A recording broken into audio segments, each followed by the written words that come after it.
All living organisms require energy to survive and function. This energy is made in the mitochondria in the form of ATP, which is made by the ATP synthesis during oxidative phosphorylation. But this process requires energy, which is where the electron transport chains comes in. The electron transport chain is a series of protein complexes that uses energy harvested from a series of redox reactions to pump protons across the membrane. The first enzyme in the chain is called NADH dehydrogenase. It accepts a pair of electrons from electron carrier NADH. Inside the complex, the electrons go from a high energy state to a low energy state through a series of redox centers. This energy is harnessed to move 4 protons from the mitochondrial matrix against their concentration gradient into the intermembrane space.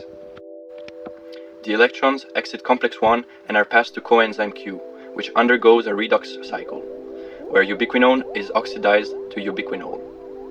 Through this cycle, the electrons are carried from complex 1 to complex 3. For each electron transferred to complex 3, 2 more protons are pumped out to the intermembrane space. Ubiquinol provides 2 electrons to complex 3. The first is transferred directly to cytochrome C, while the other reduces ubiquinol in order to restore it to ubiquinone. Cytochrome C accepts electron from complex 3 through the oxidation of iron in the heme group of the protein. Cytochrome C then binds to complex 4, donating the electrons.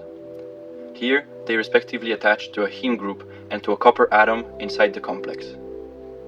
The electrons are then transferred to a molecule of oxygen, thus yielding a water molecule and ending the transport chain.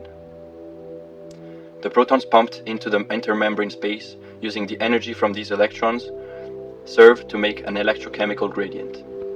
The spontaneous diffusion of the protons down this electrochemical gradient through subunit A of the ATP synthase causes a rotation in the C ring and the central stalk. The rotation of subunit gamma in the central stalk causes a conformational change in the beta subunit, where the active site of the enzyme is located.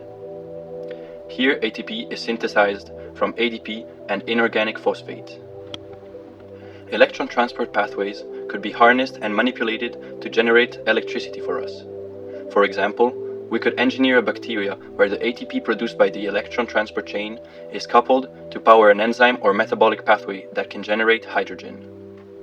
This hydrogen can then be used in batteries or as an alternative to fossil fuels. In this way, electron transport could be used as a source of green energy.